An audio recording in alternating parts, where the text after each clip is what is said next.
وفد نجران په نخم کال د هجرت د نبی علیہ الصلوۃ والسلام شپږ تنه مرګري شو مدینه منورې ترالو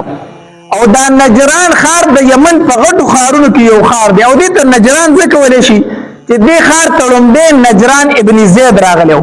کوم سړی چې نجران نومو دې دغه تړومبه راغل ته په نوم باندې بیا د خار آباد شو نو ځکه دې ته نجران ویل شي دې شپږ تنه رالو دا عیسایانو ډېر په یو دبدبه باندې او په یو لوی دغه باندې را روانو مدینه منورې ته چې کله دوی راورسېدل مدینه منورې ته د دوی مشري ابو حارثه کوله او د ابو حارثه اصل کې و عربي خو دې تلو الته کې یمن ته او الته بیا عیسائی شو او علم هم ډېر حاصل کړو هغه خلکو به ډېر زیات قدر کو د خپل ګرجي امام هم جوړ کړو د ابو حارثه نو دا او بل بکیو داغه نومو سید اهم دغه کبیری هم مشري کول دا درې تنو سید اهم او دریم پکیو عبد المسیح عاقب نو دا عبد المسیح عاقب د قبیله امیر وو او دا اهم چې دا په منزله د دوی د بادشاہ وو او دا ابو حارثه چې د لوی راهب وو د دوی دا درې تنه غټ کسانو په دې قافله کې رالو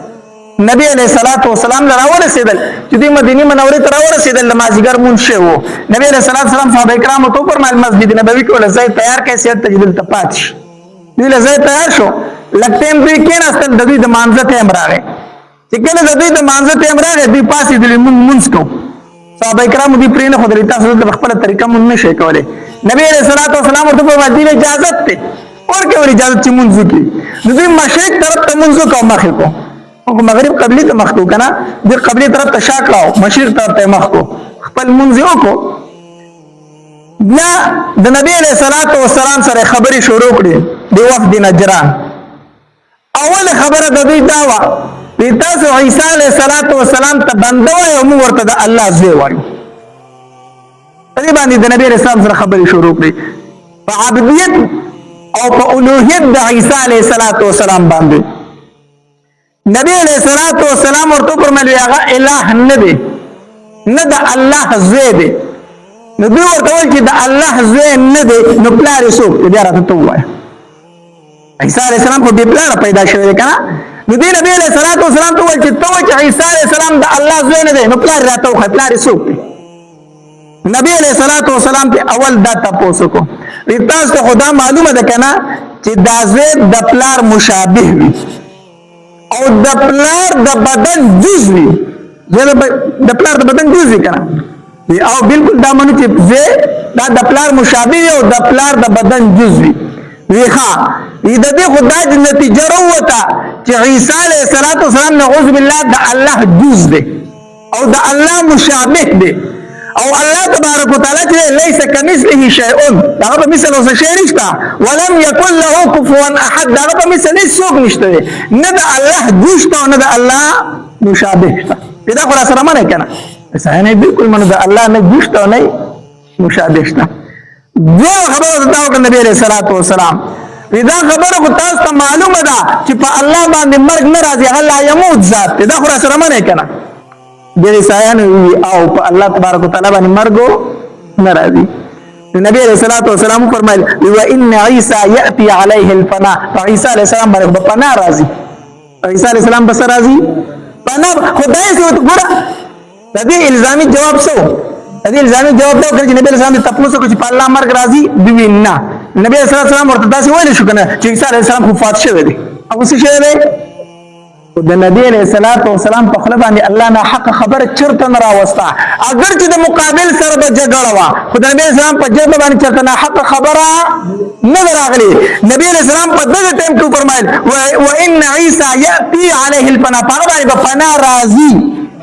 تاسو نه پنا پر راغلی پاتې پنا به پی راضی اشاره و دې خبره ته چې عیسی علیہ السلام خو تاسو وایي چې قتل شوی ګوره نه دی اسمانونو کې ژوند دی او بیا به راځي او داغه نه پس په سر راځي پنا راځي نو د مناظره میدان دی د جنگ میدان دی د دې الزامي جواب دی چې تاسو په عیسی علیہ السلام مرګ راغلی نه څنګه الله شو نو نبی علیہ السلام فرمایل نه پاغه باندې بس راځي پنا به په آینده کې راځي ها بل خبره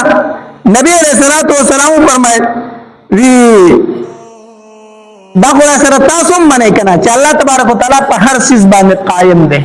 او ټول مخلوق ته رزق ورکون کې یو الله دی. آیا عیسی علیہ السلام رازق دی؟ دی وینا ان عیسی علیہ السلام خو رازق نه دی. بیا د نبی علیہ الصلوۃ والسلام فرمایل په الله تبارک وتعالى باندې پزمکه او اسمانونو کې هیڅ شی پټ نشته، هیڅ شی پټ نشته، هر څه الله تخکار دی. په الله باندې یو شی مجهول نشته. آیا تاسو چې چاته الله وایي هغه د ځمکې او د اسمانونو په ټولو حالاتو باندې پوه دی؟ دی بیا وویل نه. بیا ورته نبی علیہ الصلوۃ والسلام فرمایل وی تاسو خدا منه کړي چې عیسی علیہ السلام مور مریم بیبی ده او دا هغه پر رحم کې پیدا شوه دی او دا شکل صورت ورته الله ورکړي دی. دا خو منه کنه او دا منو وی چې کوم انسان په خپل پیدایش کې غیر ته محتاج دی، کوم انسان خوراک ته محتاج دی، بول براس ته محتاج دی، هغه الله کې دی، هغه الہ کې دی شي. بیا ورته نبی علیہ السلام فرمایل وی مریم بیبی چې د عام زنانو په شان خوراک هم سکاو سکاک هم کو په عیسی علیہ السلام باندې حامل شویم ده د په ګډ باندې اغستم دی. بیا د عام ماشومان په شان چې کله یو ماشوم پیدا کیږي دا شان دی پیدا شوی هم دی. آیا نو د مور الہ کې دی شي؟ عیسی علیہ السلام پیدا شوی د مور د ګډ نه دی الہ کې دی شي؟ ټول خبرې چې دی ووري دي کنه په خپل په سوچ کې پروتل چې دا مونږ سوایو او به هر حال په خپل ضد باندې ولاړو، په خپل ضد باندې ولاړو نه منو مونږ دا خبره چې هغه د الله زوی نه دی. الله تبارک وتعالى د سوره آل عمران د اولنی آیاتونه نازل کړو. الف لام میم الله لا اله الا هو الحي القيوم نزل عليك الكتاب بالحق دا لا اله الا هو العزيز الحكيم پر دا آیتونه شو نازل شو. کله دا نازل شو بیا ورته نبی علیہ الصلوۃ والسلام ورته فرمایل اسلام راوړی، تاسو راغلی شپې ته نه اسلام راوړی. دی ورته کوم اسلام؟ خو مخکې مسلمانان یو،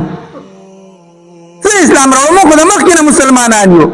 نبی علیہ الصلوۃ والسلام ورته فرمایل استاس ایمان او اسلام څنګه صحیح کې دی شي چې تاسو عیسی علیہ الصلوۃ والسلام ته د الله زوی وایي؟ تاسو شرک کړی دی، تاسو د صلیب عبادت کوئ، د صلیب، او تاسو خنزیران خورئ. درې خبرې د نبی علیہ السلام وکړي. تاسو عیسی علیہ السلام ته د الله زوی وایي،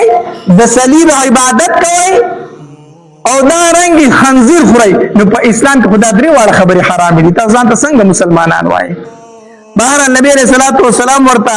اسلام پیش کو، دوی د اسلام نه انکار وکړو، موږ نه راوړو اسلام.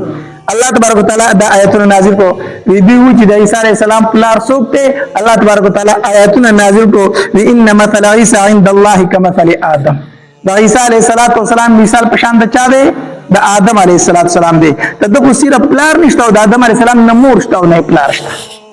خو مله کنه آدم علیہ السلام ته الہ نه وایي،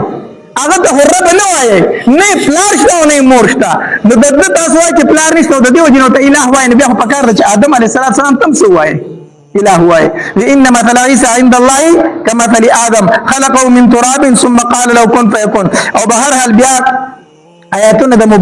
مباهله نازل شو. فقل تعالوا ندعو ابناءنا وابناءكم ونساءنا ونساءكم وانفسنا وانفسكم ثم نبتهل فنجعل لعنة الله على الكاذبين. تاسو زما خبره نه منئ، ما درته ډیر دلایل پیش کړو، په دلایلو تاسو نه پوهیږئ. راځي چې مباهله وکړو، راځي چې څه وکړو؟ مباهله وکړو. د مباهله آیاتونه نازل شو. را روانې ورځ ده سباله نبی علیہ الصلوۃ والسلام کور ته ورغی. فاطمه رضی الله تعالی عنها فرمایل فاطمه بچیا را پاسه پرده وکړه، علي تم را روان شه، او حسنین ته حسن او حسین رضی الله تعالی عنهم دائم ځان سره را روان کړو. وی راځي مونږ مباهله کو. او نبی علیہ الصلوۃ والسلام فرمایل الله دا زما اهل دی، الله دا زما اهل دی چې ما راوستلو. حسن رضی الله تعالی عنہ د یو لاس نیولې دی، حسین رضی الله تعالی عنہ په بل لاس نیولې دی. حسنین د لاسونه نیولې دي. د نبی اسلام شاته فاطمه رضی الله تعالی عنها او د فاطمه رضی الله تعالی عنها شاته علی رضی الله تعالی عنہ. دا پنځه کسان را روان شو. چې را روان شو رالو نبی علیہ السلام فرمایي ما خپل خاندان رستلی دی تاسو هم را روان شو چې راځئ مباهله وکړو راځئ چې مباهله وکړو. ګوره فاطمه رضی الله تعالی پرده کړې وه او فاطمه رضی الله تعالی چېرته د کوره داسې نه راوتې خو چې د الله د توحید مسله شوه که نه نبي علیه السلام فاطمه رضی الله تعالی ته فرمایل بچیه راپاسه راوځه د الله د دین مسله شوه. فاطمه رضی الله تعالی پرده کړې وه په پرده کې ولاړه ده مخې ته نبي علیه الصلاة والسلام ولاړ دی او شاته علي رضی الله تعالی ما یو ځای کې اورېدلي دي یا مې لیدلي دي وایي چې فاطمه رضی الله تعالی به روانه وه که نه نو علي شاته ته د هغې د خپو دا نښې به یې په خپلو خپو ورانولې د فاطمه رضی الله تعالی د خپو دا نښې به یې په خپلو خپو باندې ورانولې چې د فاطمې د قدم نښه هم چاته پاتې نه شي دا چې په کوم ځای قدم وي هغه نښه هم څوک ونه ویني علي رضی الله تعالی پسې شاته روان هغه نښې به یې ورانولې. دومره پردهداره زنانه وه دومره پردهداره. دا موږ ته اسلام دا ښیي چې زنانه یقینا به قدر ضرورت د کور نه راوتې شي چې کله ضرورت راغی زنانه د کور نه راوتې شي یقینا به قدر ضرورت زنانه راوتې شي خو د پردې به بیا هم خیال ساتي بې پرده به بار ته نه روځي بې پرده به بار ته نه روځي. هغه فاطمه رضی الله تعالی چې کله وفات کېده زما په کټ باندې به د کجورو څانګې ورتاوې کوي بار چاته پته ونه لګي د فاطمه بدن ډک دی او کو تش دی ځکه زما بدن یا رسول الله لیدلی دی او یا علي رضی الله تعالی لیدلی بل چا نه دی لیدلی. او چې د دین مسله شوه نبي علیه السلام فاطمه رضی الله تعالی راویستله په پرده کې مخې ته په خپله روان دی او شاته پسې د علي رضی الله تعالی دی او ګیر چاپېره ترې حسنین روان دی. چې کله د وفد نجران د عیسایانو ولیدل که نه چې نبي علیه السلام خپل اهل و عیال راویستو وایي موږ ته لږ ټایم راکړه مونږ مشوره کوو مونږ لږ ټایم راکړه. نبي علیه الصلاة والسلام ورته وفرمایي ټایم درته زه مشوره پکې وکړئ. دا سید ایهم نه دی دا سردار چې د دوی د قبیلې چې کوم مشر و د دې عبدالمسیح ته وویل ای مسیحه تا ته پته ده د دوی د مخونو ته وګوره د دې خاندان د مخونو ته وګوره وی قسم په الله کو دې مخونو د الله په دربار کې لاس اوچت کو وی زو ته یو کو دوی دعا وکړه چې الله دا غرونه لري که الله به دا غرونه لري کړي دې مخونو ته وګوره کو دوی لاس اوچت کو چې الله د مدینې دا غرونه لري کړي الله دا غرونه هم لري کوي الله دې دعا نه رد کوي مخونو ته دوی وګوره وی کوما تا ته بددعا وکړله وی قسم په الله په مخ د ځمکه به یو عیسائی پاتې نشي یو عیسائی به پاتې نشي. مباهله ورسره نه کوو مباهله ورسره نه کوو ورنه تباه او برباد به شو. راله نبي علیه الصلاة والسلام لره مباهله نه کوو نبي علیه الصلاة والسلام ورته فرمایل دا زما څه شرایط دي هغه ومنئ د هغې منلو ته تیار یو خو ستا سره مباهله نه کوو. یہ صحیح ده نبی علیہ الصلوۃ والسلام فرمایل وی قسم په الله کو دی وته وې زما سره کنا الله په مخ د زمکه یو عیسائی نو فرېخ وی د نجران زمکه به الله د ور نه ډکه کړي و د ور نه وی په کوم ونه باندې چې مرغۍ کینه الله به دغه ونه نه فرېخ ونه باندې کو دی وته وی بهر نبی علیہ الصلوۃ والسلام ورته شرایط کې خودل او بیا ورته نبی علیہ الصلوۃ والسلام فرمایل وی ستاسو حفاظت د الله د رسول ذمہواری ده. ٹھیک شو ستاسو مالونه ستاسو جیدادونه ستاسو عزتونه به داسې محفوظ وي لکه څنګه چې د مسلمان محفوظ وي.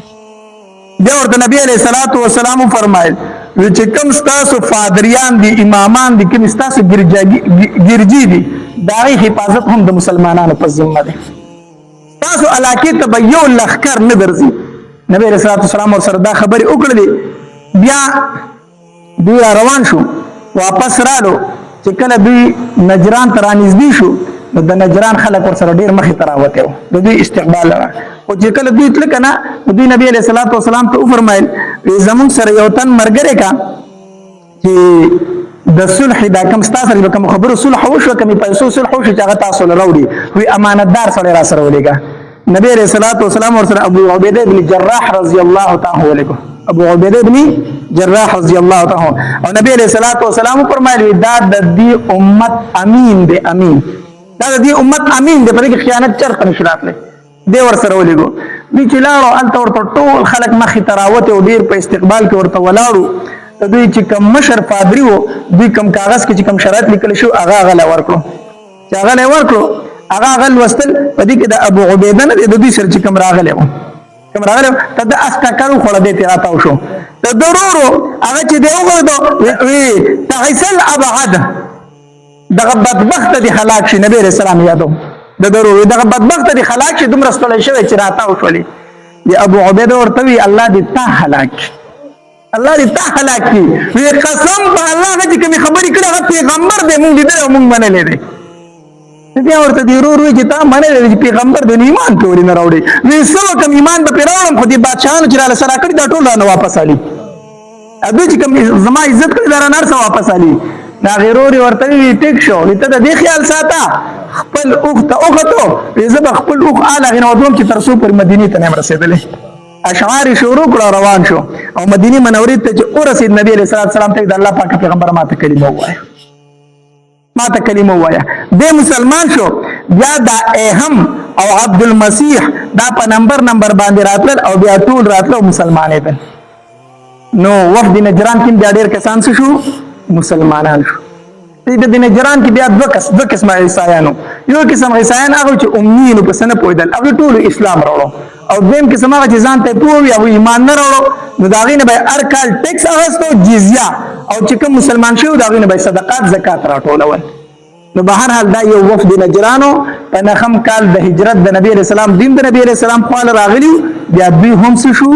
مسلمانان شو دغه درې تنه مشرانو ابو عبیده او دارنګ سید اهم او دارنګ عبد المسیح دا درې ور دا یو پکې پادری او دا دوه مشرانو د قبيله دوی راړو نبی رسول الله سره خبرې وکړي په دغه ځای کې د آیاتونو د مباهله نازل شوی قران کې چې کوم آیاتونه د مباهله دي دا چې کله وفد نجران راغلي د نبی رسول الله خواله مناظره ور سره کوله او نبی رسول الله هر قسمه دلایل بیان کوي د هر قسمه دلایل نه انکار کو